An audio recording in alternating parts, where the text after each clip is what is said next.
નમસ્કાર વિદ્યાર્થી મિત્રો, હું સુનિલ સોલંકી યુવા ઉપનિષદની ઓનલાઈન ચેનલમાં આપનું હાર્દિક સ્વાગત કરું છું. તો મિત્રો, આજે મારો આવવાનો હેતુ એ છે કે યુવા ઉપનિષદ દ્વારા જે એક નવી સિરીઝ શરૂ કરવામાં આવી છે, જે સ્પેશિયલ તલાટી અને જુનિયર ક્લાર્ક માટે ચાલુ થઈ છે, જેની અંદર 2022ની અંદર ગુજરાત પંચાયતી સેવા પસંદગી મંડળ દ્વારા જે એક્ઝામો લેવાય છે, એ એક્ઝામની અંદર કોમ્પ્યુટરના કયા કયા સવાલો આવેલા છે, કઈ રીતના સવાલો આવી રહ્યા છે, અને આ સવાલોનું સોલ્યુશન આપણે આ વિડીયોની અંદર કરવા માંગીએ છીએ.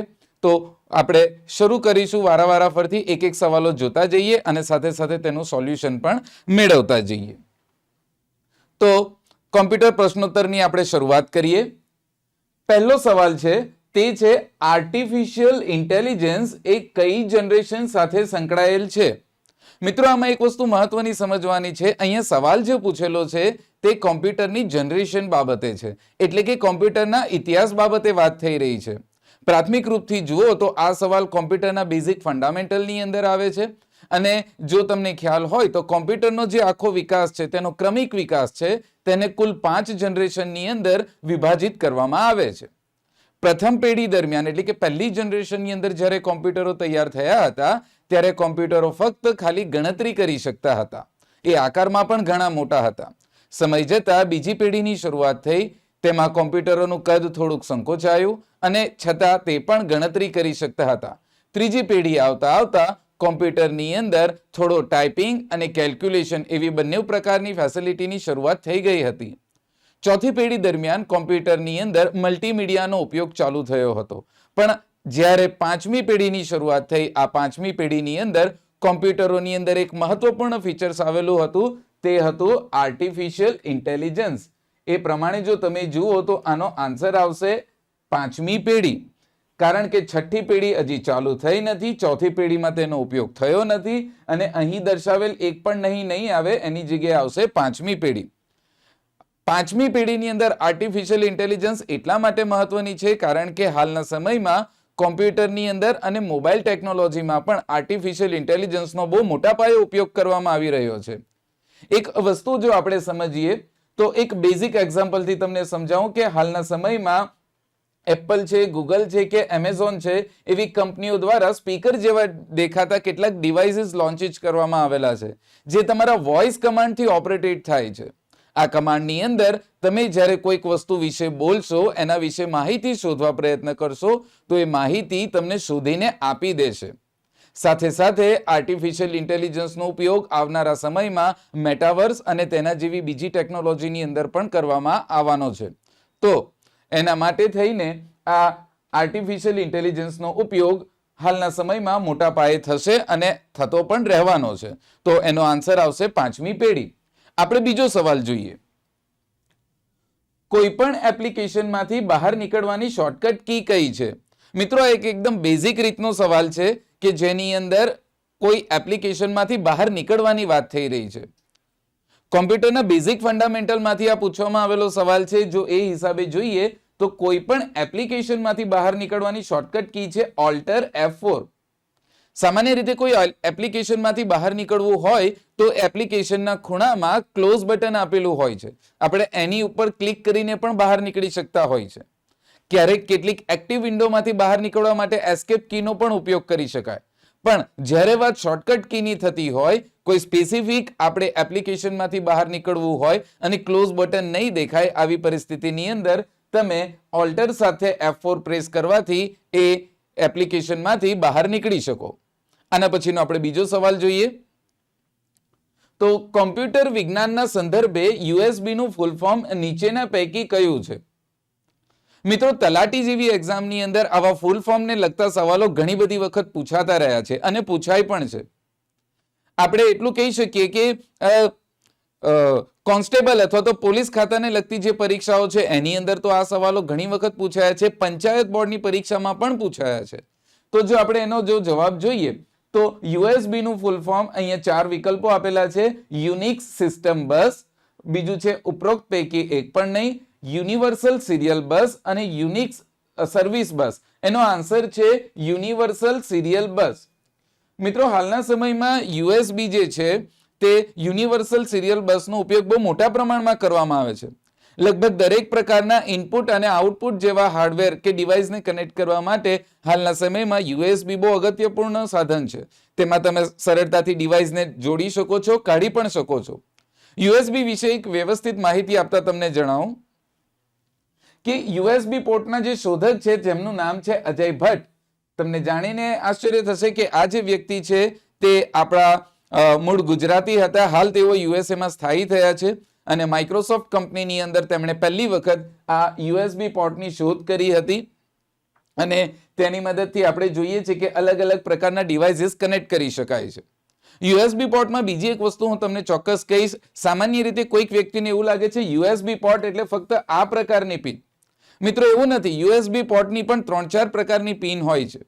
એક એક્ઝામ્પલ આપું તો પહેલાના સમયમાં જે થોડા સમય પહેલા જે ફોન આવતા હતા તેની અંદર પતલી પિનનું આપણે જે ચાર્જર કહેતા હતા તે પણ એક પ્રકારનું યુએસબી પોર્ટ છે. અને હાલના સમયમાં ફોનની અંદર જે સી ટાઈપનું ચાર્જર આપણે જે લગાવીએ છીએ તે પણ એક પ્રકારનું યુએસબી પોર્ટ છે. પણ મોટાભાગના કિસ્સાઓમાં હાર્ડવેર કનેક્ટિવિટી માટે આપણે આ પ્રકારની પિનનો બહુ મોટા પાયે ઉપયોગ કરીએ છીએ. આપણે આના પછીનો નેક્સ્ટ સવાલ જોઈએ તો વિન્ડોઝ ઓપરેટિંગ સિસ્ટમમાં ટાસ્ક મેનેજર ખોલવા માટે શેનો ઉપયોગ થાય છે? પહેલા મિત્રો આપણે સમજીએ આ ટાસ્ક મેનેજર એટલે શું.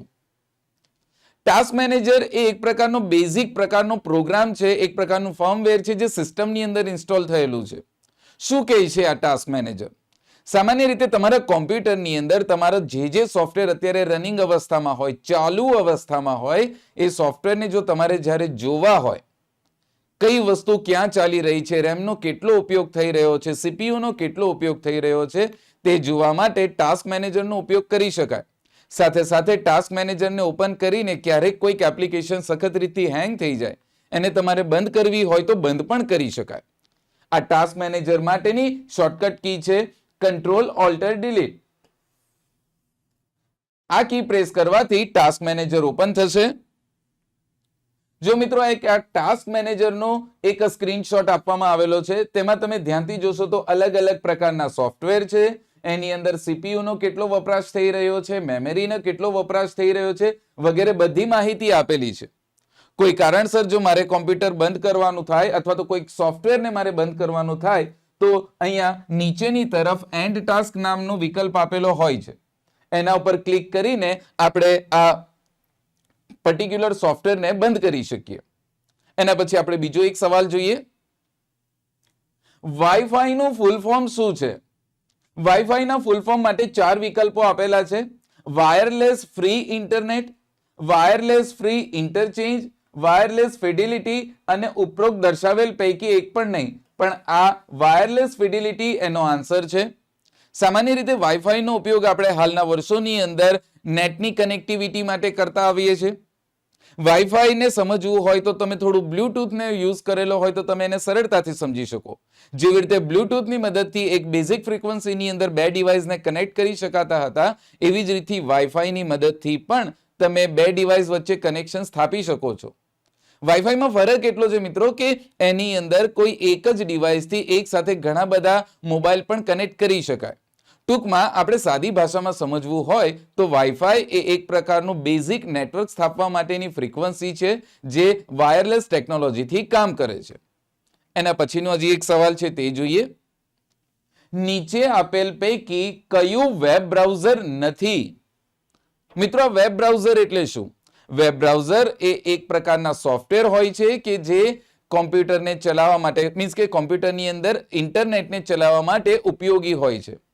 ઇન્ટરનેટ જે વસ્તુ છે એ ઇન્ટરનેટનો યુઝ કરવો હોય, એની ઉપરના અલગ અલગ કામો કરવા હોય તો એના માટે એક અલગ પ્રકારનું સોફ્ટવેર જોઈએ. જેવી રીતે ડિઝાઇન માટેનું સોફ્ટવેર અલગ હોય, અકાઉન્ટ માટેનું સોફ્ટવેર હોય, એવી જ રીતથી આપણે જ્યારે ઇન્ટરનેટનો ઉપયોગ કરવો હોય તો તેની માટેનું પણ સોફ્ટવેર અલગ હોય, જેને વેબ બ્રાઉઝર કહેવામાં આવે છે. અહીં કેટલાક વિકલ્પો આપેલા છે જેવા કે ઇન્ટરનેટ એક્સપ્લોરર, મોઝિલા, ફાયરફોક્સ અને વિન્ડોઝ 11. મિત્રો અહીંયા વિન્ડોઝ 11 એ કોઈ પ્રકારનું વેબ બ્રાઉઝર નથી. વિન્ડોઝ 11 એક પ્રકારની ઓપરેટિંગ સિસ્ટમ છે જે વિન્ડોઝ દ્વારા લોન્ચ કરવામાં આવેલી છે, જેનો ઉપયોગ કોમ્પ્યુટરને સંચાલિત કરવા માટે થાય છે, નહીં કે એ એક વેબ બ્રાઉઝર છે. એના પછીનો સવાલ આપણે જોઈએ. ઇન્ટરનેટ એસ્ક્રો નીચેનામાંથી શેની સાથે સુસંગત છે? મિત્રો આ સવાલ થોડો અઘરો કહી શકાય, કારણ કે આની અગાઉ ક્યારે આ સવાલ પૂછાયો નહીં હતો. એના 4 વિકલ્પો આપેલા છે: software development, database management, e commerce અને પ્રાઇવેટ સિક્યુરિટી. આ કઈક અંશે તમને પેલા ઇન્ટરનેટ એક્સપ્લોરરની યાદ અપાવે એવું છે, પણ હકીકતમાં તમે જુઓ તો ઇન્ટરનેટ એક્સપ્લોરની વાત કરીએ તો તે ઈ કોમર્સ સાથે સંકળાયેલું છે. આ એક પ્રકારનું પ્લેટફોર્મ છે, એક પ્રકારનું માધ્યમ છે જે યુઝર્સ અને બાયરને કનેક્ટ કરી આપે છે. જેમ કે અહીંયા તમે જોઈ શકો છો કે એક બાયર છે કે જે ખરીદનાર છે, અને અહીંયા એક સેલર એટલે કે વેચનાર છે. આ બાયર અને સેલર વચ્ચે એક આ મધ્યસ્થી સંસ્થા તરીકે કામ કરે છે. જ્યારે પેમેન્ટ કરવાનું હોય ત્યારે તે અહીંયા જશે અને ત્યારબાદ આટલે ટ્રાન્સફર થશે. જ્યારે એસેટ્સ એને સીધી રીતથી પહોંચાડી દેવામાં આવશે. ટૂંકમાં કહેવાનો અર્થ એમ છે કે નાણાકીય વ્યવહાર માટે એક આ મધ્યસ્થી પ્લેટફોર્મ તરીકે કામ કરે છે, અને એ ઈ કોમર્સની અંદર, ખાસ કરીને યુએસએ ની અંદર બહુ મોટા પાયાનો ઉપયોગ કરવામાં આવી રહ્યો છે. એના પછીનો નેક્સ્ટ સવાલ જોઈએ આપણે. નીચે આપેલ જોડને યોગ્ય રીતે જોડો.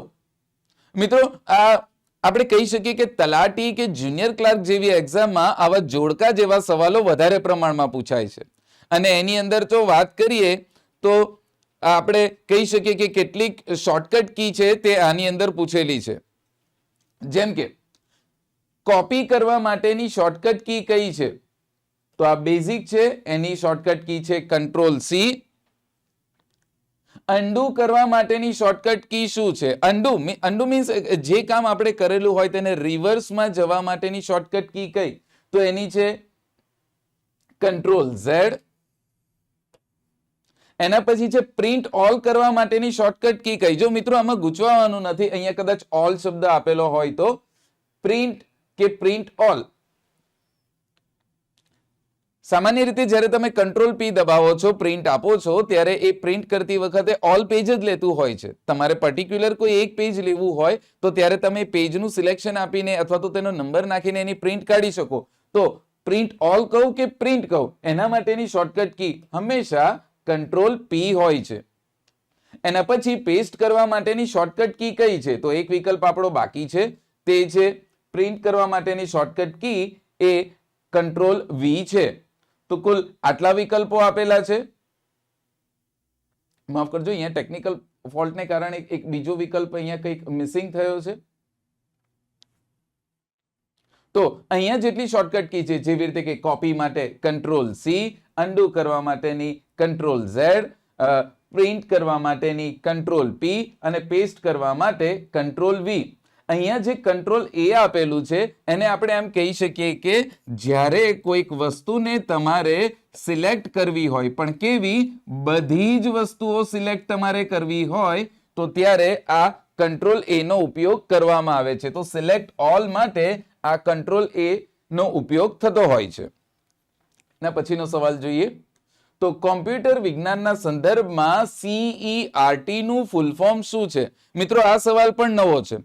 આ મુખ્ય સેવિકાની અંદર પૂછાયેલો સવાલ છે, અને તમે એક રીતે જોવા જાવ તો આ એ જે સવાલ છે તે ટેકનિકલ ટર્મ્સની અંદર એ સાયબર ક્રાઇમ રિલેટેડ થોડોક સવાલ છે. એનો ફૂલ ફોર્મ થાય છે, આપણે એમ જોઈએ તો કોમ્પ્યુટર ઇમરજન્સી રિસ્પોન્સ ટીમ. હાલના વર્ષોમાં ખાસ કરીને 2000ની સાલ પછી જ્યારે આઈટી એક્ટ 2000 ઘડાયો, એના પછી સાયબર સિક્યુરિટી માટે ઘણા બધા કાયદાઓ ઘડાયા છે, અને એના પછી પણ સમયાંતરે ગવર્મેન્ટે ઘણા બધા એની અંદર સુધારા લાવતા રહ્યા છે. તો કોઈક પ્રકારનો વાયરસ અથવા તો સાયબર એટેકથી રોકવા માટે ભારતના ઇન્ફોર્મેશન અને ટેકનોલોજી મંત્રાલય દ્વારા એક પ્રકારનો સ્પેશિયલ વિભાગ શરૂ કરવામાં આવેલો છે, જેને CERT કહેવામાં આવે છે, જે કોમ્પ્યુટર ઇમરજન્સી રિસ્પોન્સ ટીમ તરીકે કામ કરે છે. એટલે કે ક્યારેક કોઈક ડેટાબેઝ ઉપર સાયબર એટેક થયો હોય, અથવા તો કોઈક માહિતી લીક થવાની વાત થઈ હોય, અથવા તો કોઈ પર્ટિક્યુલર વેબસાઇટને ક્રેશ કરી દેવામાં આવે, આવી પરિસ્થિતિની અંદર ગવર્મેન્ટ દ્વારા આ જે આપણી સંસ્થા છે CERT એટલે કે કોમ્પ્યુટર ઇમરજન્સી રિસ્પોન્સ ટીમ, એ આપણને બેકઅપ આપે છે, અને બેકઅપ લઈને આપણને ડેટાને સુરક્ષિત રાખે છે, અથવા તો એ વાયરસ કે એ જે સાયબર એટેક છે તેને બને ત્યાં સુધી દૂર રાખવા પ્રયત્ન કરે છે. એના પછીનો સવાલ જોઈએ તો કીધું તેમ કે આ કોમ્પ્યુટર રિસ્પોન્સ ટીમ હોય છે તે સાયબર સિક્યુરિટી માટે અગત્યની છે. એ ડેટાબેઝને પણ સુરક્ષિત રાખે છે, વાયરસ સામે પ્રોટેક્શન આપે છે, પાસવર્ડની સિક્યુરિટી આપે છે. એ એક સાથે ઘણા બધા જે ડિવાઇસીસ હોય છે એ ડિવાઇસને કનેક્શન આપો તો પણ ડેટાને સુરક્ષિત રાખે, કંઈક એ રીતે કામ કરતી હોય છે. તો મિત્રો, આ 2022ની સાલની અંદર કુલ આટલા સવાલો પૂછાયા હતા, જેનું કોમ્પ્યુટરનું સોલ્યુશન લીધું. એક વાત ચોક્કસ કહીશ કે કોમ્પ્યુટર એ પંચાયત બોર્ડની અંદર એક મુખ્ય વિષય તરીકે નથી આવતો, એક સપ્લિમેન્ટરી સબ્જેક્ટ તરીકે હોય છે. સરેરાશ એક પેપરની અંદર 2 થી લઈને 3 માર્ક કે 4 માર્ક જેવા સવાલો એની અંદર પૂછાતા હોય છે. અને એની જો વાત કરીએ તો કોમ્પ્યુટર બેઝિક ફંડામેન્ટલને લગતા અને કેટલાક સવાલો ઇન્ટરનેટ અથવા તો સાયબર ક્રાઇમને લગતા હોય છે. તો આ બાબતે થોડીક ધ્યાન રાખીશું. બીજી વાત કરીએ આપણે કોમ્પ્યુટરની બુકની, તો આ આપણી કોમ્પ્યુટરની બુક છે જે સંપૂર્ણપણે એપેન્ડિક્સ જી મુજબ તૈયાર કરવામાં આવી છે. મિત્રો, તમને એવું થાય કે આ એપેન્ડિક્સ જી શું છે, તો તમને ક્લિયર કરાવી દઉં કે કોમ્પ્યુટરનો જે આખો અભ્યાસક્રમ છે તે 2 ભાગની અંદર વિભાજિત કરવામાં આવે છે. કેટલીક પરીક્ષાઓ એવી હોય છે કે જેની અંદર કોમ્પ્યુટરની પ્રેક્ટિકલ એક્ઝામ આપવી પડતી હોય છે, અને કેટલીક પરીક્ષાઓ એવી હોય છે જેની અંદર ફક્ત થિયરીની અંદર કોમ્પ્યુટરના સવાલો આવતા હોય છે. તો જે એક્ઝામની અંદર કોમ્પ્યુટરના પ્રેક્ટિકલની એક્ઝામ આવતી હોય તેવા પ્રેક્ટિકલનો જે આખો અભ્યાસક્રમ છે તે કહેવાય છે એપેન્ડિક્સ એચ. જ્યારે વાત થિયરીના એક્ઝામની થતી હોય તો એ થિયરી એક્ઝામની અંદર જે આખો અભ્યાસક્રમ નક્કી કરેલો છે તે છે એપેન્ડિક્સ જી. અહીંયા આ ચોપડી સંપૂર્ણપણે એપેન્ડિક્સ જી મુજબ તૈયાર કરવામાં આવેલી છે. આ ચોપડીની ડિઝાઇનિંગ અને એની અંદર સમાવિષ્ટ જે પ્રકરણો છે, માહિતી કંઈક એ રીતે તૈયાર કરી છે કે જેનાથી તમે તલાટીથી લઈને બિન સચિવાલય ક્લાર્ક સુધીની તમામ પ્રકારની પરીક્ષાઓનો કોમ્પ્યુટરનો અભ્યાસક્રમ ક્રેક કરી શકો છો, સમજી શકો છો. સાથે સાથે આની અંદર આપણે કહી શકીએ કે ઘણા બધા ચાર્ટ્સ અને આકૃતિઓ પણ છે જે તમને સમજવામાં સહાયભૂત થશે નેટવર્કિંગ એવી બાબતોમાં. એટલું કહી શકાય કે અગાઉની પરીક્ષામાં પૂછાયેલા પ્રશ્નો, મહાવરા માટેના વન લાઇનર પ્રશ્નો, આવી તમામ બાબતો આની અંદર દર્શાવેલી છે. તો પરીક્ષાની તૈયારી માટે આ તમને ઘણી સહાયભૂત થાય એમ છે.